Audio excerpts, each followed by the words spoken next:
As I mentioned, this is in a toy example of a universe, a toy universe, which we call anti-de Sitter space, has no cosmological horizon or no expansion. It's a negatively curved space. It has a boundary even, and there's an additional sort of emergent direction in this space, which we call the scale of the theory, because the microscopic theory lives actually on the boundary, and the gravity emerges in this story.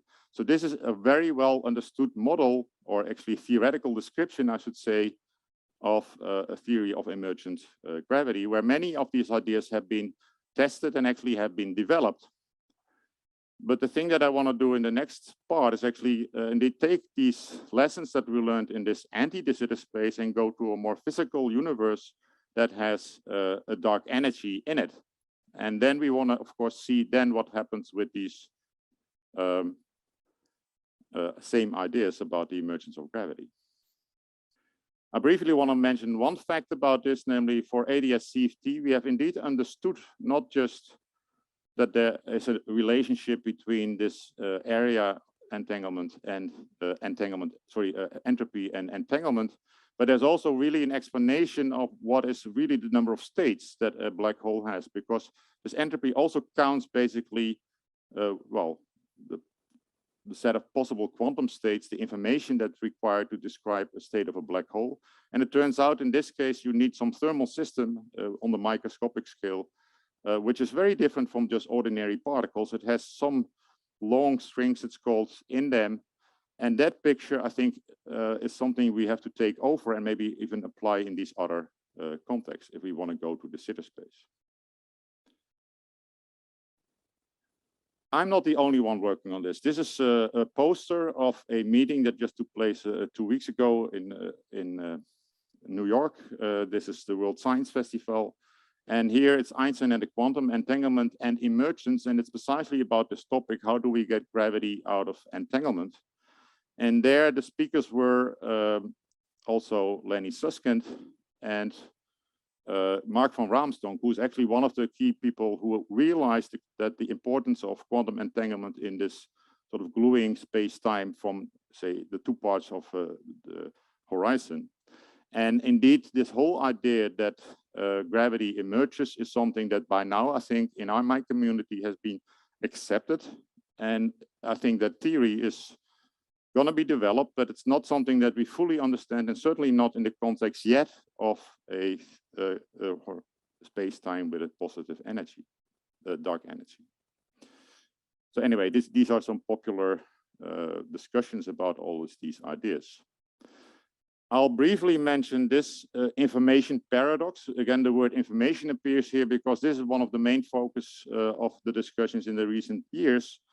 Namely, how do we can we retrieve information and from a black hole if we throw something in? How can we decode it from the radiation that comes from the black hole?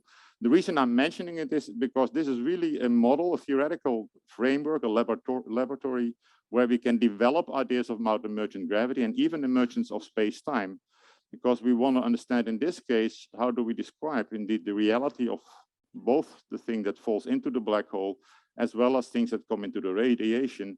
And we're learning a lot of things that we can eventually apply to other situations with horizons like in our cosmos. So let me then get indeed to the emergent gravity in the Sitter space. And here I have to want to tell you a little bit more about, well, first of all, the ideas that I developed here. I'm going to get eventually to this fourth part about the cosmological evolution. But first, I want to remind you a little bit about what were the essential ingredients and thinking about emergent gravity in the Sitter space. So the difference with the Sitter space and anti-de Sitter space is that the Sitter space does have a horizon. The metric looks very similar, but it has very important consequences. There's just a change of sign that you have here. Anti-de Sitter space had this boundary, but the Sitter space has no boundary. It's more like a hyperboloid. And if you are living in one part of this de Sitter space, you can only see a part of it. And if you want to interact with things in your expanding or in your universe, you actually are only seeing something we call a causal diamond. It's something that basically is bounded by horizons, and we are living inside of it in the middle. and we can only communicate with certain things that have the time for things sort of like to travel to it and then also come back to us. Where ideally we imagine here we live sort of in an infinite time, because this is not a Big Bang scenario. It's really a static universe. If you think about it from, well, without any matter, it's simply a universe where we can live an infinite amount of time.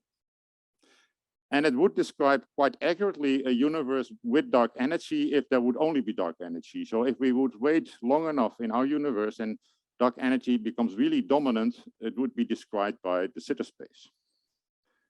But currently we have a universe that has other components as well.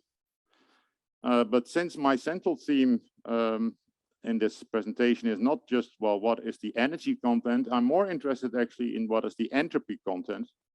And one thing that I'm going to be quick in telling you is that the entropy that I'm interested in is not the one that we associate with particles or things like that, but it's again the one that we should associate with a horizon, namely the cosmological horizon. And then you come to the conclusion that most of the entropy actually in the universe is sitting in something that we have no access to. It's an entropy that is characterized by the size of the horizon, but we are only dealing with the particles that we can observe, the light that we see, a certain part of the universe that we can access, but most of the information is hidden in something else. And I'm indeed going to claim that this something else is actually the dark energy that I've added to the universe.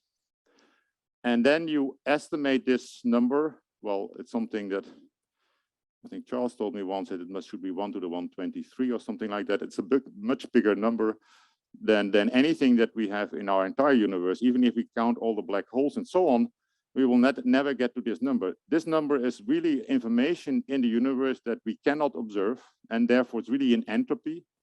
But it does play a role, because I already told you, if you have some entropy in your system and you don't know about it, one way to find out is to look for forces.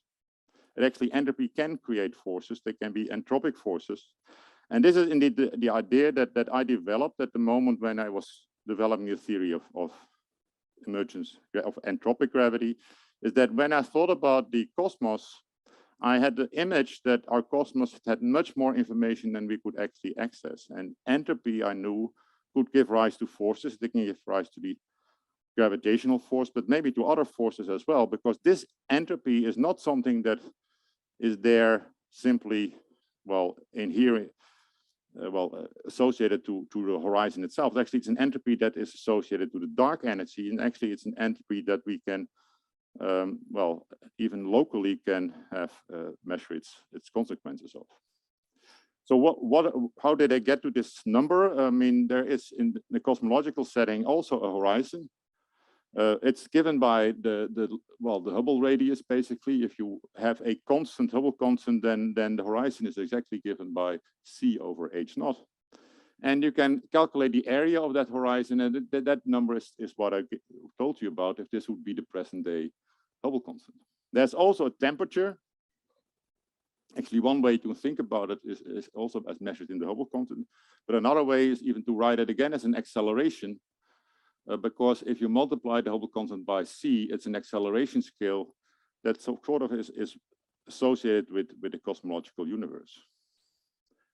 And that's this acceleration scale, which I call A0. And then you can indeed think about the temperature of the de Sitter space again as something proportional to an acceleration, just as the same as we did for black holes.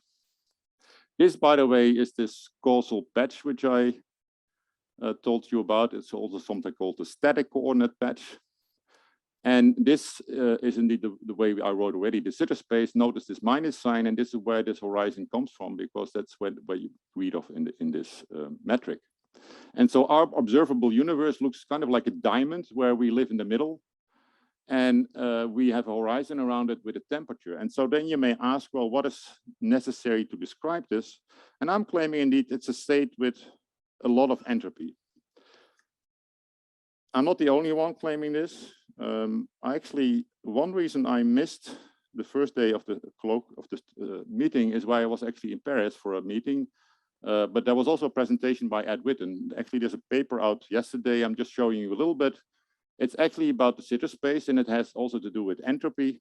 And so they look at the static patch in the Sitter space, and here is claim the Sitter space, which is just the empty state Sitter space, is a maximum entropy state.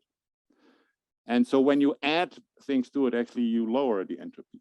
This is something that now already other people are talking about. It's something that I emphasized and actually is part of my description of what the Sitter space should be. And indeed, when you add this idea of adding matter to the Sitter space, you can actually calculate this using just the GR equations, because when you do this, you're actually indeed reducing the area of the cosmological horizon. This function in front of dt squared actually is modified when you add matter, and you find that there's a change in the entropy, which is negative. And you can write it actually as the energy that you added divided by the temperature. So it's like a first law, but then with a minus sign. Now, the thing that I find striking, and it's sort of what led me to think that there may be other ways to think about gravity in the Sitter space, is that the same scales, this energy divided by the temperature and an area, feature in and looking at just empirically at galaxies. So what is this equation in this context? When this ratio, where m is the mass inside a certain region of space, divided by this temperature of the Sitter space, is smaller than the area of a sphere that's containing this mass, you actually see this is where the deviations in the gravitational force are happening. That's an empirical fact. This is another empirical fact. This is where we usually test general relativity. Dark matter sort of appears when the acceleration scale becomes lower than an acceleration scale associated with the Hubble constant. And this is another scale, namely, so here actually we have not just the acceleration actually is in this direction. No, this is the potential, sorry. This is the potential, this is the curvature. The acceleration is actually a product of these two. And since this is logarithmic, this is why this is a straight line. Anyway, this is where you get dark energies below a certain curvature scale. And I claim that this is the regime where things might start differing. This is where emergent gravity, at least the way I'm thinking about it, might have consequences and do things differently than in the GR regime. And I already mentioned pictures that I had in mind when I was thinking about this. I thought indeed that what we are looking at is simply, well, we only see the matter, we see some forces, but we have no idea what really is going on entirely in this whole universe, because there's stuff going on that has to do with information that we don't access. And I basically had pictures of this in my head, but that where we indeed have to think about what's really necessary to describe all of this. And this is what is currently being developed. The other thing I realized indeed is that there's a lot of theories that we have derived and actually which are successful in describing lots of phenomena in nature, but in a very short time compared to the age of the universe. Our observation time is very short. Of course, we're looking back, and so we can try to use our models to derive a lot of, well, things, or at least conclude a lot of things about our past. But still, you have to understand that we have been only there for a very short time. If indeed the age of the universe would be 1 year, we are only there to observe it for a fraction of a second. This was another image I had. Quickly, where's the galaxy?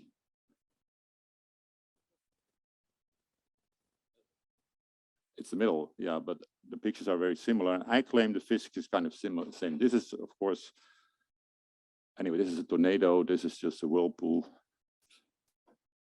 But I think there's something missing here, because we know here there's lots of things happening around it that are basically pulling these things. And maybe there's something there as well.